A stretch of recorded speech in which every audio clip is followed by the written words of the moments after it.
ሳምንት አንድ ነገር ተካፍለን ነበር። ሳምንት ሶስት ነገር የፊልጵስዩስን መጽሐፍ አጠቃላይ የፊልጵስዩስን የአመሰራረቱን ደግሞም ከሐዋርያት ሥራ ምዕራፍ 16 ተነስተን ከሐዋርያት ሥራ ምዕራፍ 13 እንዴት መንፈስ ቅዱስ ጳውሎስንና ሲላስን ለእስራኤል ለዩልኝ እንዳለ ከዛም ደግሞ በቤተ ክርስቲያን ስልጣንና በመንፈስ ቅዱስ ኃይል እጃቸውን ጭነው ባርከው ከሸኟቸው በኋላ ምዕራፍ 13 ምዕራፍ 14 ታላላቅ የእግዚአብሔር የማዳን ስራና የመለኮት ሰዎችን ከጨለማ የማውጣት አሰራሮችን ምዕራፍ 13 እና ምዕራፍ 14 ላይ ካየን በኋላ 15 ላይ ገላትያ ላይ በተፈጠረው ችግር የመጀመሪያዊቷ ቤተ ክርስቲያን ሄደው እንዴት መለኮታዊ መልስ እንደመጣ ከዛም 16 ላይ 5 ከተማ ላይ ወንጌልን ለመስበክ ጳውሎስ አጀንዳ ይዞ ሲነሳ ምዕራፍ 13 ላይ የላካቸው መንፈስ ምዕራፍ 16 ላይ ከለከላቸው። የክርስቶስ መንፈስ ከለከላቸው። እንግዲህ ኢሲያን በአጠቃላይ በወንጌል ለመገለባበጥ ብለው ነው የወንጌልን ሐሳብ ይዘው ተነስተው ኢሲያ ላይ የክርስቶስ መንፈስ ግን ከለከላቸው። የክርስቶስ መንፈስ አቅጣጫ አስቀይሯቸው ወደ ኢሮፕ ወደ መቄዶንያ የሚረዳን አንድ ሰው በራእይ አዩ። ፈጥነውም ሄዱ። ያቺ የፊልጵስዩስ ቤተክርስቲያን በመንፈስ ቅዱስ የተተከለች ቤተክርስቲያን ነች። ራሱ መንፈስ ቅዱስ ነው የመራቸው። እዛ ሄደው ወንጌል እየሰበኩ የመጀመሪያ ያገኙት ሊዲያ የምትባለዋን ሴት ነች፣ ሐር ሻጭዋን። ያቺ ሊዲያ ቤታቸውን ፈቀደችላቸው። ከዛም ወንጌል ከዛ ቤት እየወጡ እያስፋፉ እያለ የከተማውን ደጅ የከፈተች ሟርተኛ መንፈስ ያለባት አንድ ሴት ነበረችና ጳውሎስን ለሃያሌ ቀን ታስቸግረው ነበር። ጳውሎስ ፊቱን አዙሮ አንተ ክፉ መንፈስ ውጣ ሲለው ልክ መንፈሱ ሲመታ የከተማው አለቆች ትርፋቸው እንደተቋረጠ ከዛም ከዚህ የተነሳ እነዚህ ደግሞ ማን ነው ብለው ሲያስቡ እነ ጳውሎስ ይህንን እንዳደረጉ አውቀው አሳሰሯቸው። እንግዲህ ተመልከቱ፣ በመንፈስ ቅዱስ ተመርተው ነው እዛ ከተማ የገቡት። በመንፈስ ቅዱስ ምሪት ነው ሊዲያን ያገኙት። በመንፈስ ቅዱስ ተመርተው ነው የወንጌል መስፋፋትን ስራ መስራት የጀመሩት። ነገር ግን በመንፈስ ተመርተውም ቢሆኑ ግን እስራት ጠበቃቸው። በጣም የሚገርመኝ ግን እስራት ቢጠብቃቸውም ደስ የሚለው ከእስራት በላይ የሆነውን ጌታ ያዩት ነበር። ከእስራት በላይ የሆነውን ጌታ ለምን መሰላችሁ? የጳውሎስን ግለት እስራት ማቀዝቀዝ አይችልም። የጳውሎስን ግለት እስራት በፍጹም ማቀዝቀዝ አይችልም። ሞት ለጳውሎስ ለእግዚአብሔር ማለት ጳውሎስ ውስጥ ያለውን ተልእኮ ማቆም አይችልም። ረሃብ፣ ራቁትነት፣ የተለያዩ ዓለም ላይ ያሉ በኔጌቲቭ አቅጣጫ የተጠቀሱ ችግሮች በሙሉ ጳውሎስን ማቆም አይችሉም። ለምን? ጳውሎስ ነገሩን ከመግባቱ በፊት አተምኖ ነው የገባው።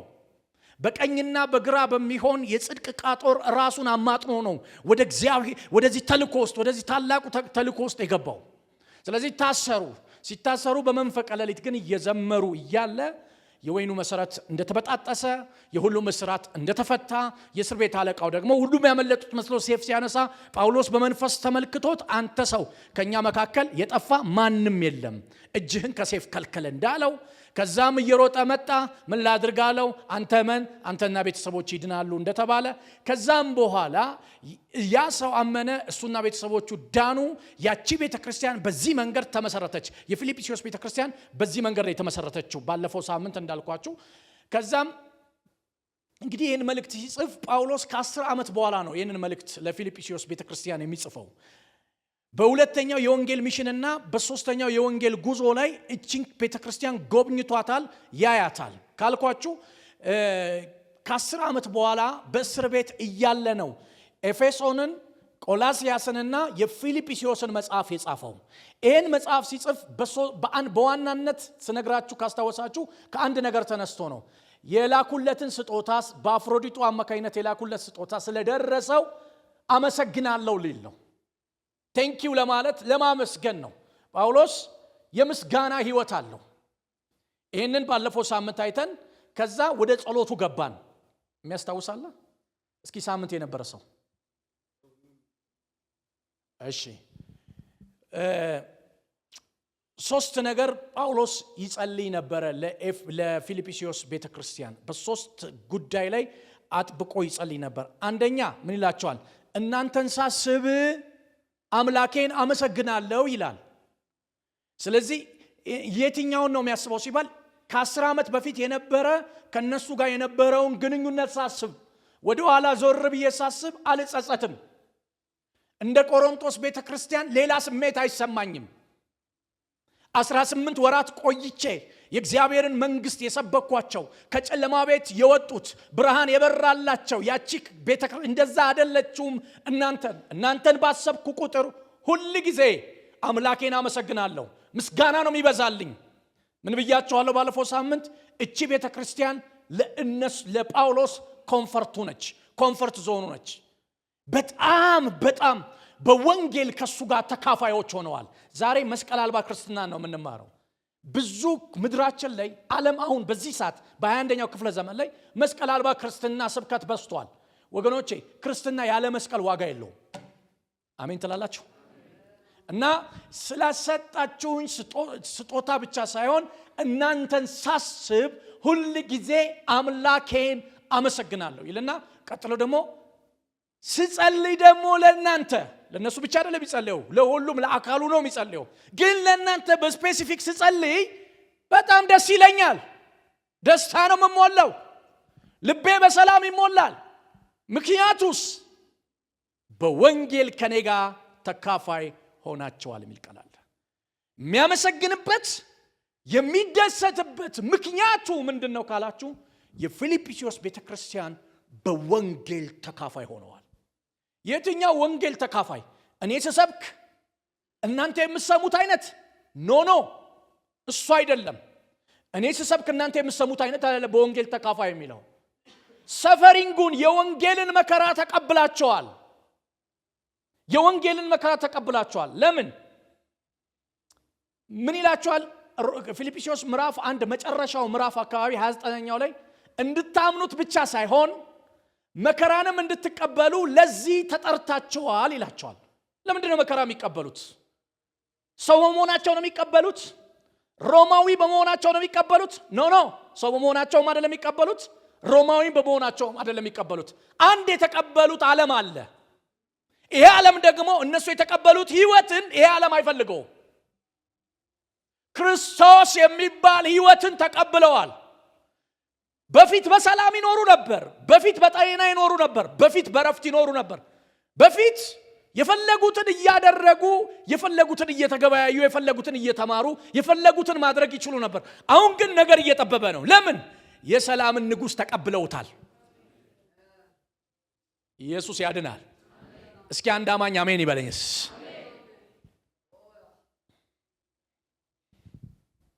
የወንጌል ተካፋዮች ናችሁ። ከኔ ጋር መከራን ተቀብላችኋል። ይህንን ደግሞ እየተቀበልኩት ያለውትን መከራ በወንጌል ላይ የታሰርኩት በወንጀል አይደለም ይላቸዋል። ይህንን እየተቀበልኩ ያለውትን ወንጌል እየተቀበልኩት ያለውትን መከራ እናንተ ብቻ ሳይሆን በእስር ቤት ውስጥ ያሉ አለቆች በአጠቃላይ መኳንንቶች በአጠቃላይ ነገሩን ያውቁታል። የታወቀ ነው ይላቸዋል። በእኔ መታሰር እናንተ ወንጌልን በድፍረት እንድትሰብኩ አድርጓቸዋል ይላቸዋል። ዛሬ አንድ ነገር እናንተ ውስጥ ይጫራል። የወንጌል እሳት በዚህ ቤት ይነዳል። አንድ አማኝ ጮህ አሜን ይበል እስኪ። የወንጌል እሳት መንደድ አለበት። መስቀል አልባ ክርስትና ከምን አይነት አይዲዮሎጂ ነው ወደዚህ ምድር የገባው? መጽሐፍ ቅዱስ እኔን ሊከተለኝ የሚወድ መስቀሌን ይሸከም፣ ከዛስ ከኋላ ከኔ ጋር ምን ይበል ይከተለኝ ይላል።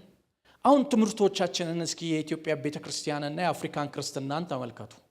ስብከቶቻችንን በአጠቃላይ እናያቸው። መስቀል አልባ ክርስትና ነው በብዛት ያለው። ስለምንቀበለው እንጂ ስለምናገኘው ነገር እንጂ የምንሰበከው በወንጌል ምክንያት ስለሚመጣብን ነገር አይነገረንም። ጳውሎስ ግን ሐዋርያው ጳውሎስ እያለ ያለው ስለሚቀበሉት ነገር ብቻ አይደለም እያላቸው ያለው። ምን ይላቸዋል መሰላችሁ?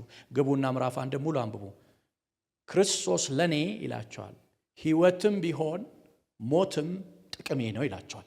ለምንድን ነው ሞት ያስገባው? ሲሰብካቸው ክርስቶስ ምንድን ነው ብሎ ነው የሰበካቸው? ሕይወት ነው ብሎ ነው የሰበካቸው። አሁን ለምን ጨምሮ አስገባችን ሞት የሚለውን? ሰፈሪንጉን ለምንድን ነው ያስገባው ሲባል ሕይወትን ብቻ ሳይሆን ሊሞቱለት እንደሚገባቸው ያሳውቃቸዋል። አንድ ብርሃን ያጨርባቸዋል። እነሱ ዓለም ውስጥ አንድ ነገር ይነግራቸዋል። መስቀል አልባ ክርስትና ከየት ነው የመጣው? ምንጩስ ምንድን ነው? ወገኖቼ አንዳንድ ትምህርቶች ባላንስ ካልተሰራላቸው አደገኛ ናቸው። ይዘውን ገደል ነው የሚገቡት። ለምሳሌ በክርስቶስ ሞት ያገኘናቸው ነገሮች አሉ። በክርስቶስ ሞት ያገኘናቸው በክርስቶስ ሞት ካገኘናቸው በዋናነት አንዱ ሞት ራሱ ተሸንፏል። እግዚአብሔር በሞቱ በመስቀሉ ሥራ ሞትን አሸንፏል። ባይብል ምን ይላል? ቀጥሎ ምን ሆነዋል ካላችሁ የሁላችንንም እርግማን ሞቱን በሞቱ በኩል ተሽሯል። አሁን እንግዳና መጻተኞች አይደለንም። አሁን የእግዚአብሔር ቤተሰቦች ነን። አባ አባ ብለን ስንጮህ የሚሰማን አምላክ አለ። ያንን የሚሰማን መንፈስ ተሰጥቶናል። በክርስቶስ በመስቀል ሞት ያገኘናቸው ብዙ ነገሮች አሉ። ሕይወት አግኝተናል። እርግማን ተሰብሯል። መጻተኛ አይደለንም። የእግዚአብሔር ቤተሰቦች ነን። በጣም ብዙ ነገሮች በክርስቶስ ሞት አግኝተናል። እሱ በክርስቶስ ሞት ያገኘነው ነው እንጂ ሞቱ እነዚህን ሁሉ ነገር ቢሰራልንም ክርስትና ውስጥ ግን መስቀል አለ። የትኛው መስቀል? ለመዳን አይደለም መስቀሉ ያለው። የዘላለም ሕይወት ለማግኘት አይደለም። በተቀበለው ሕይወት ምክንያት ዓለም አትቀበለንም። ለዚህ ነው ኢየሱስ በትምህርቱ ምን አለ? ዓለም እኔን ከተቀበለች እናንተ ትቀበላቸዋለች አለ። ዓለም ደግሞ እኔን ካልተቀበለች እናንተን አትቀበልም ብሏል። ዓለም ለኢየሱስ እንዴት ነበረች? ወንበዴውን በርባንን አታስታውሱም? ወንበዴውን በርባንን ፍቱት ያለች ነች ዓለም። ከወንበዴው ጋር ልኑር፣ ንጹህ የእግዚአብሔር በግ እዚህ ምድር መኖር የለበትም መሰቀል አለበት ብላ ንጹህን የእግዚአብሔርን በግ ላይ ውሳኔ ወሰነች ነች። ሞቱን ያወጀች ነች። እንደውም ሞቱን ማወጅ ብቻ አይደለም፣ ከሰፈር ውጪ አውጥተው እንዲሰቅሉት ያደረገች ነች። እቺ ዓለም የክብርን ጌታ የሰቀለች ነች። እኛ ደግሞ የሱ ልጆች ነን። ጳውሎስ ደግሞ እያላቸው ያለው ለፊልጵስዩስ አማኞች አንድ ነገር ወቁ ይላቸዋል። ለኔ ክርስቶስ ሞትም ቢሆን ሕይወትም ጥቅሜ ነው አለ። ሞትም ቢመጣ ኪሳራ በኔ መንገድ ላይ የለም። ሕይወትም ቢመጣ ሰይጣን በኔ መንገድ ላይ ትርፍ የለውም። ለምን? ሌላ እንዳይኖረኝ ዓለሜን ለሱ አርጌ ሸጨዋለሁ እያለ ነው። መስቀል ያለው ሕይወትን መስቀሉን ተሸክመው የሚከተሉ ሰዎች እነማን እንደው ታውቃላችሁ? ዓለምን የካዱ አይደሉም፣ ራሳቸውን የካዱ ናቸው። ራሱን የካደ ሰው ዓለምን ለመካድ አይከብደው። ምክንያቱም ጳውሎስ ፊልጵስዩስ መጽሐፍ ላይ እየገባን ስንሄድ እናገኘዋለን። ምክንያቱም ጳውሎስ ፊልጵስዩስ መጽሐፍ ላይ ማንም ከሰው የሚበልጥ ቢመስለው እኔ እላለሁ በድፍረት እበልጠዋለሁ ብሏል። በዛ ዘመን የመጨረሻው ክላይማክስ ጳውሎስ ነው። የተርሴስ ሰው ነው። በገማሊያ ፕሮፌሰር ገማሊያ ስር የተማረ ነው። ስለ ሕግ ብትጠይቁ ያለ ነቀፋ ነው። ቢንያማዊ ነው። በ8ኛው ቀን የተገረዘ ነው። በጣም ብዙ ነገሮች አሉ። ይህንን እንደ ጉድፍ ቆጥሬዋለሁ አለ። ይህንን እንደ ተራ ነገር ነው የቆጠርኩት አለ። ጥየዋለሁ አለ። ከአቶነት በድንጋይ ወደ መወገር፣ በዱላ ወደ መደብደብ ምን አመጣው ካላችሁኝ የተቀበለው ሕይወት ነው። ክርስቶስ ልትድኑበት ብቻ ሳይሆን እናንተ ልብ ውስጥ ልትሞቱለት የጨከነ ሕይወትን እና ጸጋን እግዚአብሔር በእናንተ ዓለም ውስጥ ያብዛ። እስኪ አንድ አማኝ አሜን ይበል። ለምን መሰላችሁ? ክርስትና እንደምንሰብከው አይደለም። እኔ ገጠር ላይ ወንጌል ለብዙ ዓመት ሰብክ ያለው እና አንድ ነቢይ ከሙሉ ወንጌል ከዚህ ከቀጠና 2 ሙሉ ወንጌል ኮንፈረንስ እኛ ቸርች ተጋብዞ መጣ እና ነቢይ ነው። የመጀመሪያ ቀን አርብ ቀን ነው ሰበከን። ማስጠንቀቂያ ያለው መልእክት ሰበከን። ቅዳሜ ለታም እንደዛው ሰበከን። ሁለታ ጠዋት ከቀስት በፊት ለሚወዳቸው እግዚአብሔር ምልክት ይሰጣቸዋል ብሎ ሰበከ። ሰብኮ ከጨረሰ በኋላ ፕሮግራሙ ካለቀ በኋላ መሪዎች በአጠቃላይ ወደ ኋላ ቅሩ፣ ከሰዓት ፕሮግራም ስላለ ወደ ኋላ ቅሩ፣ መነግራችሁ ከእግዚአብሔር የሰማው ድምጽ አለ። ከዛ ሁላችን ቀረን። አንድ ነገር አለን። እግዚአብሔር እንደዚህ ይላቸዋል፣ የከሰዓቱን ፕሮግራም እንዳታደርጉት። ጠላት የሰራው ሴራ አለ። በድብቅ የተቀመጡ ሰዎች አሉ። ቅዱሳንን በጥቁር ልባቸውን ሊሰብር ሐዘን በሐዘን ሊያደርግ ከተማውን በጨለማ ሊመጣ የተዘጋጀ በጣም ከተማው እኮ ሰላም ነው፣ ከፍተኛ የተደበቀ ኃይል አለ። ፕሮግራም እንዳታደርጉ አለን። ኢቭን እኛ ቆይ እንጸልይልህ ሳንለው መኪናውን አስነስቶ ሄደ። እሱ ወደ አዲስ አበባ መጣ። በመካከላችን ጭቅጭቅ ተፈጠረ፣ ከባድ ጭቅጭቅ ተፈጠረ። እንዴት ቸርች ትዘጋለች የሚሉ ቸርች ትዘጋ አይደለም ያለው እሱ፣ ፕሮግራም ከሰዓቱን አታድርጉ ነው ያለው። በመካከላችን በፍጹም አንዘጋም አሉ። ተወሰነ፣ ፕሮግራሙ ተጀመረ ማለት ነው። ህዝብ ከወትሮ በላይ ሞልቶ ነበር። ልክ አምልኮ ተጀምሮ ጸሎት ተጀምሮ አልቆ አምልኮ ተጀምሮ ልክ ሊያልቅ ሲል በሺህ የሚቆጠሩ የሌላ እምነት ተከታዮች፣ እኔ የነበርኩበት ኤሪያ 98% የሙስሊም እምነት ተከታዮች ናቸው። 98% በሺህ የሚቆጠሩ እንኳን ወንዶቹን ሴቶቹን አንችላቸው ቁጥር ስፍር የሌላቸው መጡ። ምክንያቱም የመጡበት ምክንያት ከነሱ መካከል ዋና ሰው ወደኛ መጥቷል። በእርግጥ የመጣው እኛ ቸርች አይደለም፣ ቃሊዮት ቸርች ነው። ፊት ለፊት ያለችው የኛ ቤተክርስቲያን ደግሞ አስፋልት ላይ ነው። እኛ ጋር መስሏቸዋል። ያው ቃሊዮትም እኛም አንድ ነን። ከበቧት፣ ታቤላውን በተኑት። እናንተ ሞት እምቢ አለኝ። ያ የሰበከው ጆሲ ተናነቀኝ። ያንን መስዋዕትነት ለመክፈል ለምን መሰለ? ሞት ፊት ፓስተርነት አይደለም የሚጠይቀው፣ ውሳኔ ነው። አሜን። የእውነቴን ነው የምነግራችሁ፣ እኔ አልዋሻችሁም። ሞት እምቢ አለኝ። የሚያስከብባቸው በድንጋይ ታፔላውን የሚበታትኑት ሊገቡ በሩን ለመስበር ዘበኛው በሩን ዘግቷል ለመስበር የሚታገሉት 3 ከመጡት ይሰበራል። የሚያታግላቸው አንድ ነገር እኛ ቤት ስለገባ ነው። የክብር ንጉሥ ግንበኞች የናቁት ድንጋይ እሱ የማዕዘን ራስ ሆነ፣ ይህም በዓይናችሁ ፊት ድንቅ ነው የተባለው ንጉሥ ስለገባ ነው። እና በጣም ሚስቴ መንፈሳዊ ሴት ነበረች እና እንዲህ የሚል መልእክት ሰውየው አምጥቷል። እኔ ሰውየውን አምናለሁ አልሄድም ብላ ልጆቹን አስቀርታ የመጨረሻ ልጄን እኔ ይዤ ነበር ከኔ መለይ ስለማይፈልግ እና ልጄን እያየው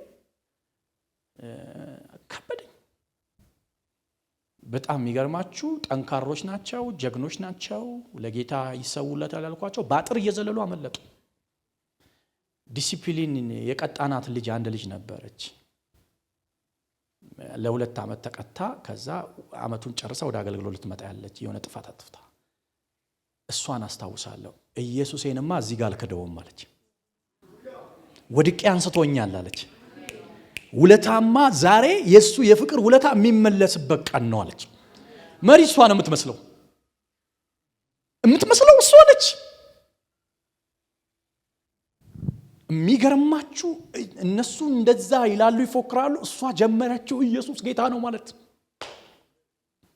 በዚህ ታይም የነሱን ልብስ የለበሰ እኔ መልአክ ነው ይመስለኝ፣ ሰው አይመስለኝም። በመካከላቸው መጣ። ምን ልታደርጉ እንደሆነ አውቃለሁ ተበተኑ ሲላቸው ያ ሁሉ ህዝብ ተበተነ። ወደ ላይ ወጡ፣ ወደ ሆስፒታል ሄዱ። ሰውየውን ለማመስገን ስንፈልገው አጣ ነው። እግዚአብሔር መልአክ ይመስለኛል። እግዚአብሔር የማዳን ስራ ሰርቷል።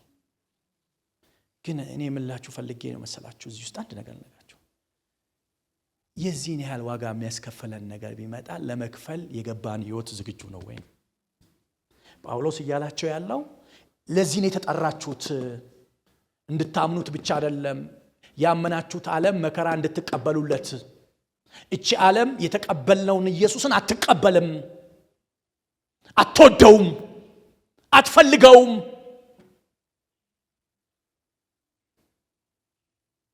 ለኔ ምስክር የሚሆነኝን እፈልጋለሁ እያለ ነው መጽሐፉ። ኢየሱስ ጌታ ነው። እስኪ አንድ አማኝ አሜን ይበል። ታዲያ ይህንን መስዋዕትነት ለመክፈል ዝግጁ የሆነ ሰው ማን ነው? ምን አይነት ይላችሁ? 20 ዓመት በመቆየት አትከፍሉትም። 50 ዓመት በመቆየት ሃይማኖት ቤት አትከፍሉትም። 15 ዓመት በመቆየት አትከፍሉትም። 1 ዓመት በመቆየት አትከፍሉትም። መክፈል የሚችለው ይሄኛው ሰውዬ ይመስለኛል። ላንብብላችሁ ምዕራፍ 1 ቁጥር 9 ላይ ከ8 ጀምሮ እንዲህ ይላል። በክርስቶስ ኢየሱስ ፍቅር ሁላችሁን ምን ያህል እንደምናፍቃችሁ እግዚአብሔር ምስክር ነው ይላል። ከዛስ ፍቅራችሁ በጥልቅ ዕውቀትና በማስተዋል ሁሉ በስቶ እንዲትረፈረፍ እጸልያለሁ ይላል። ቀጥሎ ይኸውም ከሁሉ የሚሻለውን ለይታችሁ እንድታውቁ እስከ ክርስቶስ ቀን ድረስ ንጹሕና ነቀፋ የሌለባችሁ እንድትሆኑ ለእግዚአብሔር ክብርና ምስጋና በኢየሱስ ክርስቶስ በኩል የሚገኝ የጽድቅ ፍሬ እንድትሞሉ ነው። ማነው ታዲያ ሞትም ሕይወትም ክርስቶስ ለኔ ጥቅሜ ነው የሚል ካላችሁ ፍቅሩ በጥልቅ ዕውቀት ላይ ተመሰረተ ሰው የክርስቶስ ፍቅር ርዝመቱ ስፋቱ ወርዱ ከመታወቅ በላይ ሆነው የክርስቶስ ፍቅር ሁለመናውን የገዛ ሰው የነፍሱን ዓለም የወሰደ ሰው የመንፈሱን ዓለም የወሰደ ሰው ሁለመናውን የክርስቶስ ፍቅር የተቆጣጠረው ሰው ምንም ነገር ለመክፈል አይከብደውም። ሰይጣን ደግሞ በመጨረሻው ዘመን ሊመታ የፈለገው ይሄን ፍቅር ነው። እግዚአብሔር ይሄን ፍቅር ያበዛልናል። አንድ አማኝ ጮህ እስኪ አሜን ይበለስ። ይሄን ፍቅር እግዚአብሔር ያበዛልናል። ጳውሎስ ስትቆነጥጡት የማያመው ሆኖ አይደለም ሕይወቱን በመስዋዕትነት ለማሳለፍ ፈቃደኛ የሆነው የተገለጠለት ዓለም በጣም ዲፕ ነው። ፍቅሩ ርዝመቱ ጥልቀቱ ስፋቱ ወርዱ ከመታወቅ በላይ ነው እሱ ዓለም ላይ። ስለዚህ ከሁሉ የሚሻለው ለይቶ አውቋል። ሞት አለመሞት ለጳውሎስ አይሻለውም ከክርስቶስ ውጪ። ለክርስቶስ መሞት ይሻለዋል ለጳውሎስ። መኖር ለጳውሎስ ከክርስቶስ ውጪ አያዋጣውም። ለክርስቶስ መኖር ነው ለጳውሎስ የሚያዋጣው።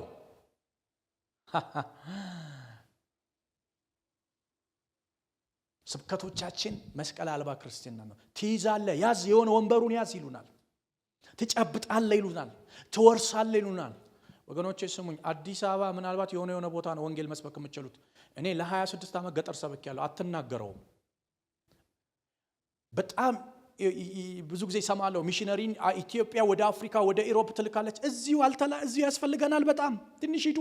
250 ኪሎ ሜትር መሄድ ጀምሩ። ከፍተኛ የክደት መንፈስ ምድሪቷን ሞልቷታል። እግዚአብሔር ይዟት እንጂ እግዚአብሔር ይዞልን እንጂ ከባድ ነው። በማመናቸው ምክንያት የሚገደሉ አሉ። በማመናቸው ምክንያት እጆቻቸው የሚቆረጥ አለ። ይሄው ከ5 ወር በፊት የተፈጠረ ታሪክ ነው የምነግራችሁ። ሰፍቶ በልባችን የክርስቶስ ፍቅር ይቀጣጣል። አረ አማኝ አሜን ይበል። እስኪ አንድ አማኝ አሜን ይበል። አንድ መጽሐፍ በሶቪየት ህብረት ጊዜ ክርስቲያኖችን በጣም ያሰቃዩዋቸው ነበር። ኢየሱስን በመቀበላቸው ጌታ ኢየሱስ ክርስቶስን በማመናቸው እንደው እኔን በጣም ክርስትናዬ ላይ ትኩረት እንዳደርግ ያደረገኝ መጽሐፉን ብታገኙት ደስ ይለኛል። ፈልጋችሁ ብታነቡት ለክርስቶስ ተሰቃየው የሚል መጽሐፍ አለ። እሱ መጽሐፍ ፈልጋችሁ አንብቡት። በጣም ብዙ ይጠቅማቸዋል። እና እዛ ሀገር አንድ ነገር ተፈጠረ።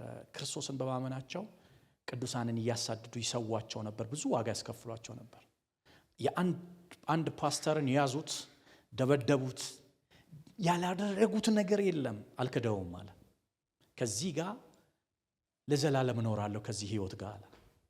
በፍጹም ይሄንን ህይወት መካድ አልፈልግም አለ። በአንድ ነገር ይፈተን ነበረ። የሚፈተነው የመጀመሪያ ልጁን ይወዳል እና ተጠንቶ የመጀመሪያ ልጁን ይዘው መጡና ሽጉጥ ልጁ ላይ ደቀኑበት። ከካድክ ልጅ በህይወት ይኖራል፣ ካልካድከው እያየው እናፈነደዋለን አሉት።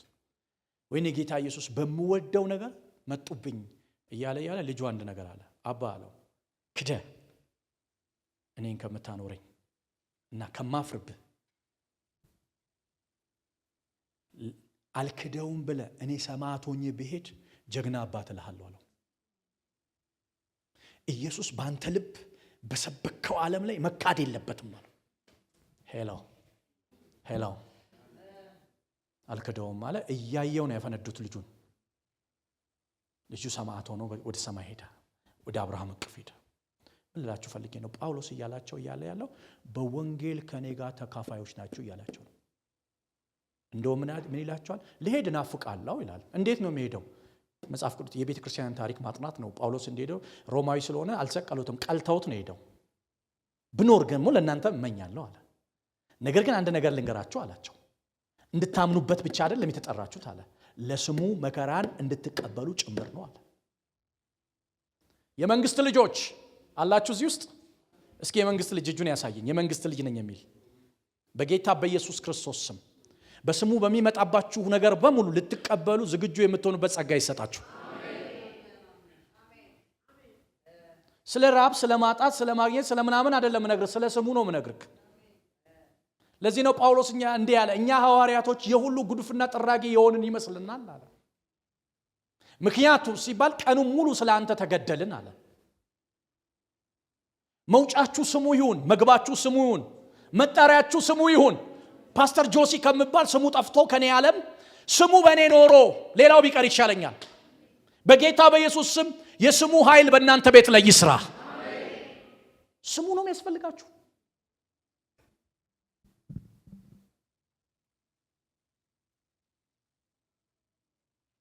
ለምንድን ነው የምስራቹን ቃል ማንሰብከው?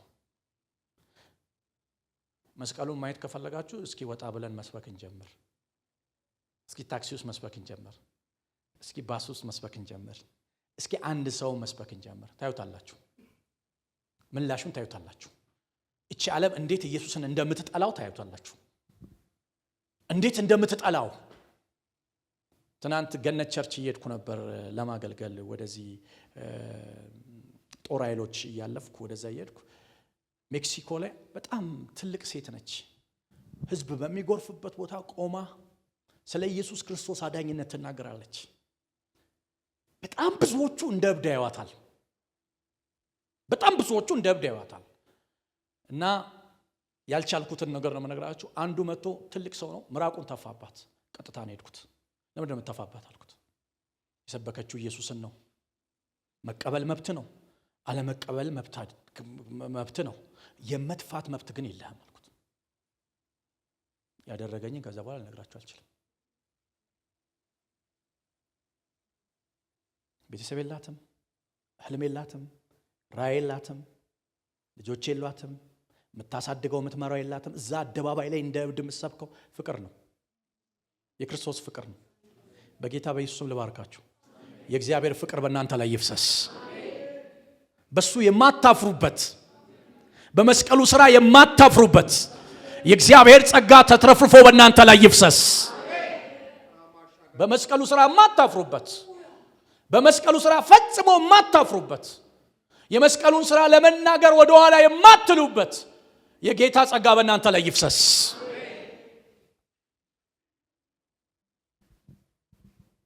ደግሞ ልንገራችሁ፣ ስለሱ እየተናገራችሁ መከራ ሲመጣባችሁ የክብር መንፈስ ያርፍባችኋል። ሰላማችሁ ቤታችሁን ይሞላዋል። መትረፍረፍ ይበዛላችኋል። ኢየሱስ ጌታ ነው። ለዚህ ነው ጳውሎስ እያላቸው ያለው።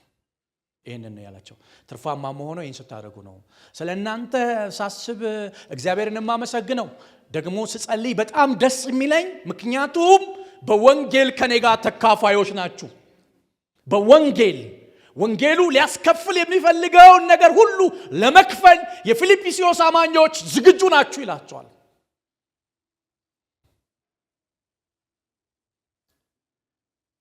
እባካችሁን የምንኖርበት ቤታችንን የምንሰራበት ወንጌል ሳይሆን የምንኖርለትን ወንጌል እግዚአብሔር በእኛ ቤት ያብዛ።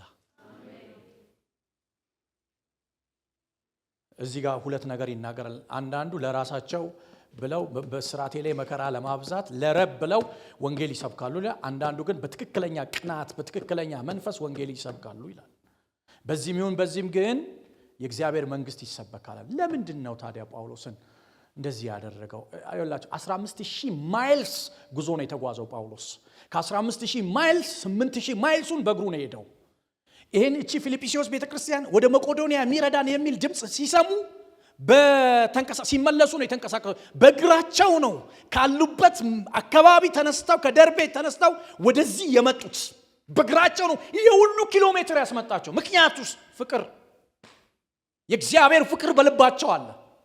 ወገኖቼ ለክርስቶስ መንግስት ምንም መሆን የማይከብዳችሁ የክርስቶስ ፍቅር ተትረፍርፎ በእናንተ ቤት ሲፈስ፣ ተትረፍርፎ እናንተ ዓለም ላይ ሲበዛ፣ ተትረፍርፎ እናንተ ዓለም ላይ ሲኖር ከመጸለይ ወደ ኋላ አትሉም፣ ከማምለክ ወደ ኋላ አትሉም፣ የጌታን ፊት ከማየት ወደ ኋላ አትሉም፣ የክርስቶስን መስቀል ለመቀበል ወደ ኋላ አትሉም። አንድ አማኝ እስኪ ጮህ አሜን ይበለኝስ።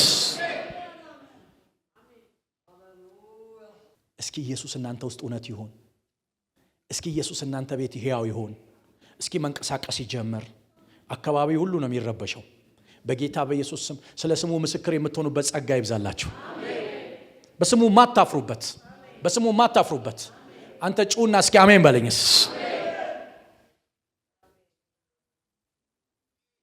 ንክ የምትሆኑበት፣ ለወንጌል ንክ የምትሆኑበት ቤተክርስቲያን ሕያው የምትሆነው ተሰብስበን ስናመልክ አይደለም። የምስራቹን ሞቱን ለዓለም ሁሉ ስታውጅ ነው። የምስራቹን ስትናገር ነው። ትንሣኤውን ስትናገር ነው። ጳውሎስ ደግሞ የትንሣኤው ሰባኪ ነው። የሞቱ ሰባኪ ብቻ አይደለም፣ የትንሣኤው ሰባኪ ነው።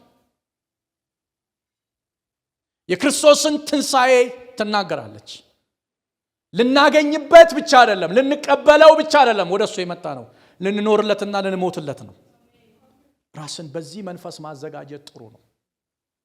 ዛሬ ግን ትምህርቶቻችን ምንድነው? መስቀል አልባ ክርስትና ናቸው። በመንፈስ ክሌም አርግ ትባላለ፣ በእምነት እንደዚህ አርግ ትባላለ። የማትባሉት ትምህርት ማንባለው የማይለቀቅብን ነገር የለም። ሶሻል ሚዲያው ላይ ገብታችሁ ዩቲዩብን እዩት። በፍጹም ጳውሎስ በዚህ ዘመን መጥቶ ቢሆን ይታዘበዋል ስብከቶቻችንን። ባይዘዌ የአፍሪካ ስብከቶች ከችግሮቻችን ከሰፈሮቻችን የወጡ እንጂ ከጎስፕል የወጡ አይደሉም። ወንጌል ደግሞ ከችግራችን አይጀምርም፣ ከራሱ ነው የሚጀምረው። ጳውሎስ ደግሞ እያለ ያለው እንደዚህ ነው። ሞትም ቢሆን ሕይወትም ክርስቶስ ለኔ ጥቅሜ ነው አለና የክርስቶስን ሞት በስጋዬ ተሸክሜ ዞራለሁ አለ። ምን እያላቸው ነው? እናንተ ሞቱን ተሸክማችሁ ዙሩ። ለሚጠፉት የሞት ሽታ እየሸተታችሁ፣ ለሚድኑት ደግሞ የሕይወት ሽታ እየሸተታችሁ የመስቀሉ ምስክር ሁኑ እያላቸው ነው። የወንጌል ተካፋይ ሁኑ እያላቸው ነው። በጌታ በኢየሱስ ስም የወንጌል ተካፋዮች በዚህ ቤት ይብዙ። የወንጌል ተካፋይ ስትሆኑ ምዕራፍ 2 ላይ ስንገባ እና የምናየው በጣም ትልልቅ ሐሳብ አለ። እርሱ በእግዚአብሔር መልክ ሲኖር ሳለ ከየት ወዴት እንደወረደ እናያለን። ነገር ግን ምዕራፍ 1 ትንሽ ጠበቅ አድርጌ ለያዘላችሁ። እስኪ አንድ ነገር ላንብብላችሁ። እዚህ እንዲህ ይላል፣ ፍቅራችሁ በጥልቅ እውቀትና በማስተዋል ሁሉ በዝቶ እንዲትረፈረፍ እጸልያለሁ አለ። ለምንድን ነው የሚጸልየው? ይኸውም ከሁሉ የሚሻለው ለይታችሁ እንድታውቁ። ይኸውላችሁ የእግዚአብሔር ፍቅር በጥልቅ እውቀት ላይ የተመሰረተ ሲሆን እናንተ ዓለም ላይ ከሁሉ የሚሻለው ለይታችሁ ታውቃላችሁ። ባደረሳችሁ የደረሳችሁበት ቦታ ላይ አትተውትም። ብዙ ሰዎች ያደረሳቸው እሱ ነው፣ በደረሱበት ቦታ ግን ያደረሳቸውን ትተውታል። ምን ማለት መሰላችሁ? ከሁሉ የሚሻለው ለይታችሁ አውቃቸዋል። ለምሳሌ አዳም የተሳሳተው ከባዶነቱ አይደለም፣ ከሙላቱ ነው። ኤደን ገነትን የተከለው ማን ነው? እግዚአብሔር። የፈጠረው ማን ነው? እግዚአብሔር። ሁሉን ነገር ያሟላለት ማን ነው? እግዚአብሔር። ከዛ እባቡ መጣ እና በገነት ካለው ብሎ ጠየቀው። ሔዋን መልስ ሰጠች። ይሄን በበላችሁ ቀን ሞትን እንሞታለን አለች። አትሞቱም እንደሱ እንዳትሆኑ። አሁን ለምን ቀጥፋ በላች መሰላችሁ? ከሁሉ የሚሻለው ለይታ ስላላወቀች ነው። ትእዛዝ የሰጣቸው ከሁሉ የሚሻለው ነበር። ይሰማችሁ ነው። ይሁዳ ለምንድን ነው ሹመቱን ሌሎች ለምን ወሰዱበት? የይሁዳ ሹመት ለምን ሌላ ወሰደበት? ሐዋርያት ሥራ ላይ ጴጥሮስ እንደዚህ ይላል፣ በሕዝብ ሁሉ ፊት ቆሙ። ምዕራፍ 1 ላይ ገቡና ከኛ መካከል አንዱ ገሏል፣ እሱም ይሁዳ። እንደኛ እግዚአብሔር ለሐዋርያነት ጠርቶት ነበር። ከዚህ እድል በክፉ ፍላጎቱ ጎደለ አለ። ለምን ጎደለ? ከዚህ እድል ከዚህ ሕይወት ለምንድን ነው የጎደለው ካላችሁኝ፣ ከሁሉም ይሻለውን ለይቶ አላወቀም። ሕግና ነቢያት የመሰከሩለትን የናዝሬቱ ኢየሱስን አግኝቶት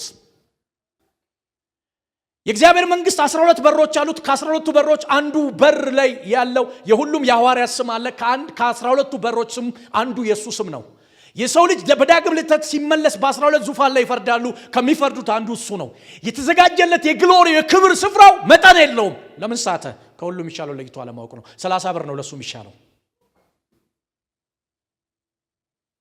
ጳውሎስ ከሁሉ የሚሻለው ለይቶ ስላወቀ ፍቅራችሁ በጥልቅ እውቀትና በማስተዋል በዝቶ ይትረፍረፍ። ለምን? በወንጌል ከኔ ጋር ተካፋይ እንድትሆኑ። ለምን መሰላችሁ? እኔ ብዙ ማስተማር እችላለሁ፣ ግን ባይብሉን ነው ማስተማር እንፈልገው።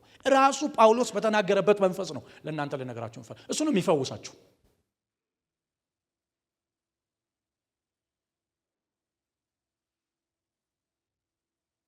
አንዴ እጃችሁን አንሱ። ቤታችሁ ኢየሱስ፣ ውጫችሁ ኢየሱስ፣ ጓዳችሁ ኢየሱስ፣ አደባባያችሁ ኢየሱስ፣ በኢየሱስ መንፈስ ሰፈራችሁ የተሞላ ይሆን። እጃችሁን አንሱ። አሁን ልጸልይላችሁ። ኢየሱስ የምትሉበት መንደሩን በሙሉ በኢየሱስ ትምህርት የምትሞሉበት የሱ መልእክተኛ የምትሆኑበት ሽታችሁ የሚወጣበት ይህ ፍቅር በእናንተ ላይ ተትረፍርፎ ይብዛ። ይህ እግዚአብሔር ፍቅር ተትረፍርፎ እናንተ ላይ ይብዛ። ኢየሱስ ጌታ ነው።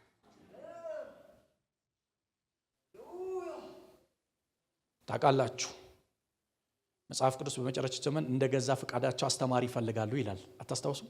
ጢሞቴዎስ ላይ ፍላጎቱን የሚሰብክለትን ሰው ነው የሚፈልገው። ጎስፕል አይፈልጉም። መጽሐፍ ቅዱስን አይፈልጉትም። ለዚህ እኮ ነው ዘርዘሪ ሊዘራ ወጣ። አንዱ በጭንጫ አንዱ ምናምንና ከዛ ከዘሩ የተነሳ ክፉ መጣ ይላል። ክፉ የመጣው ከሰውየው የተነሳ አይደለም፣ ከዘሩ የተነሳ መንግስት ተዘርቶበታል። የእግዚአብሔር መንግስት ዘር ውስጡ አለ።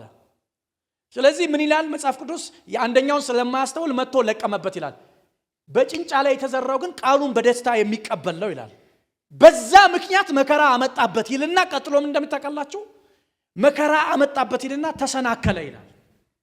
መከራ ለምንድን ነው ክፉ ያመጣበት ሲባል ውስጡ የገባ መንግስት አለ። ኃይል አልባ ክርስትና ከኛ ህይወት ይመታ። አረጩና አሜን በለስኪ። የመጨረሻው ዘመን ምልክት አንዱ ምንድነው? ሰው ብዙ ያምልኮ መልክ አለው ግን ኃይሉን ክዷል። ኃይል አልባ ክርስትና። ኃይል ያለው ክርስትና ምን መሰለ? በፍቅር የተነሳ ጌታ ኢየሱስን ስናገኝ የነበረው ስሜት ታስታውሳላችሁ? የሚያጸልየን ዘምር ዘምር የሚያስብለን ስበክ ስበክ የሚያስብለን ባገኘነው አጋጣሚ ኢየሱስን አዳኝነት እንድንናገር የሚያደርገን በትምህርት ቤት በሰፈር በአካባቢ በምን በጌታ በኢየሱስ ስም ያ መንፈስ አይወሰድብን።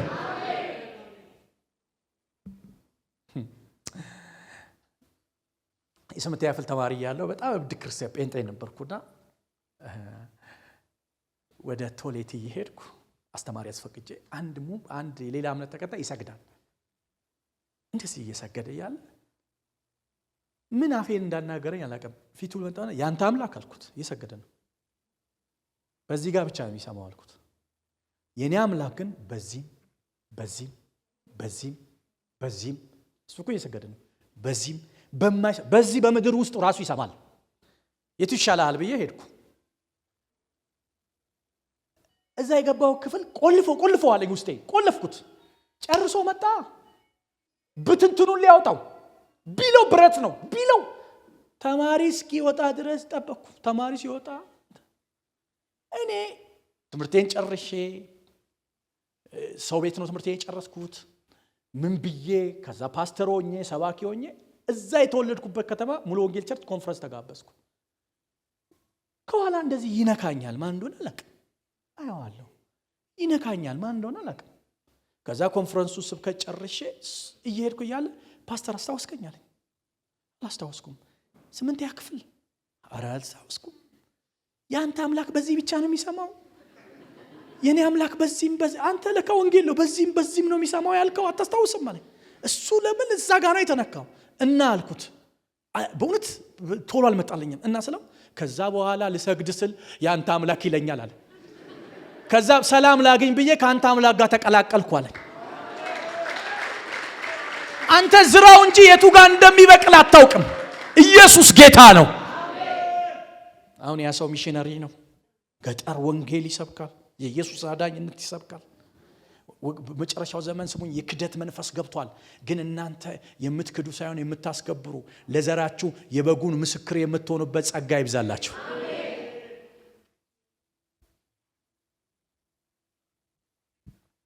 ኢየሱስ ያድናል። አረ አሜን በሉ። መስቀል አልባ ክርስትና ብዙዎችን አጥፍቷል። ትንቢቶቻችን ስለምንቀበለው ነገር አይደለም የሚናገረው። አጋቦስ እኮ ደስ የሚል ነብይ ነው። በኢየሩሳሌም መከራ ይመጣል ያለው እያንዳንዱን ነገር እናያቸው። ጳውሎስ ግን ለፊልጵስዩስ አማኞች እንዲላቸዋል በወንጌል ከኔ ጋር ተካፋይ ናችሁ አላቸው። እንድትድኑበት ብቻ አይደለም፣ ክርስቶስ ለኔ ሕይወትም ነው ሞትም ነው። እንድትድኑበት ብቻ አይደለም የተቀበላችሁት፣ መከራንም እንድትቀበሉ ነው። ለዚህ ደግሞ ተጠርታችኋል። እኔም ዛሬ ልንገራችሁ ለዚህ ተጠርታችኋል። ከእግዚአብሔር ቃል ጋር ይስማማል? እጁንም ያሳየኛል። በጌታ በኢየሱስ ለዚህ ተጠርተሃል። ለምን ነፍስን ታኖራታለህ? አንተ በፈለከው መንገድ አይደለም፣ እሱ በሚፈልገው መንገድ ነው የሚመራ። አሜን ትላላችሁ? ኢየሱስ ያድናል። የበጉ ምስክሮች በዚህ ቤት ይብዙ። ደስ አይልም? እንደዚህ አይነት ስብከት ደስ አይልም? ተዘጋጁ ማለት። ስለዚህ አንድ ነገር ልንገራችሁ፣ በዚህ ሳምንት አዳኝነቱን የማሰብኩት ሰው አይኑር። በየትኛውም አጋጣሚ በጣም ስማርት ሰው ስታገኙ በጣም አንተ እኮ ስማርት ነህ፣ ብዙ ነገር አለ፣ አንድ ነገር ግን ይጎልሃል ብላችሁ ብትገቡበት፣ አዳኝነቱን ብትነግሩት፣ እናንተ ያገኛችሁትን ህይወት ለጎረቤታችሁ ብታስተላልፉ፣ እናንተ ዘሩን ዝሩ። መቼ እንደሚበቅል የእናንተ ድርሻ አይደለም፣ የመንፈስ ቅዱስ ድርሻ ነው። ያበቅለዋል። ሄሎ በኢየሱስ ስም እቺ ቤተ ክርስቲያን አዳኝነቱን በሚናገሩ ሰዎች የተሞላች ትሆን። እንደገና ሪቫይቫል እንዲነሳ፣ እሳቱ እንዲነሳ፣ መንፈሱ እንዲነሳ፣ የእግዚአብሔር የማዳን ቅባት እንዲነሳ በጌታ በኢየሱስ ስም አዳኝነቱን የሚናገሩ ሰራዊቶች ይወለዱ።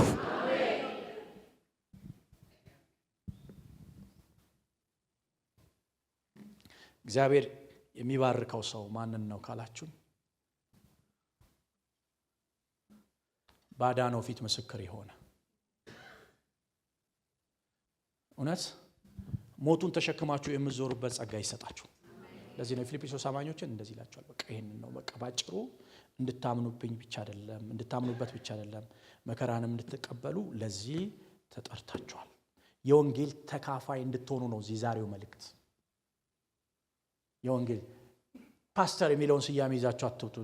አዝመራው ውጭ ነው ያለው። ቤት ውስጥ ላለው ለመጋቢዎች ተውና ወደ አዝመራው እንሂድ። አዳኝነቱን እንድናገር። ኢየሱስ ጌታ ነው። እስኪ አሜን በሉ። ትናንት ሁለቴ ሰጠኝ ሰውየው፣ ጥሩ አድርጎ ሁለቴ ሰጠኝ። እናንተ እዛ እንትን ቸርች ስሰብክ እሳት ወደቀ። ኢየሱስ ጌታ ነው። ከዛች ምስኪን ሴትዮ ጋር ቆሜ አዳኝነቱን ሰበኩ። ለምሳሌ ዱላ የሚያቆመው ዓለም አይደለም የኛ ዓለም። የኛ ዓለም ዱላ ሊያቆመው አይገባም። በጣም ክብር አለኝ የኢየሱስን አዳኝነት የሚሰብኩ ሰዎች። ለኔ ህይወቴ ነው እሱ። ሃሌሉያ። ተነስተን እንጸልይ።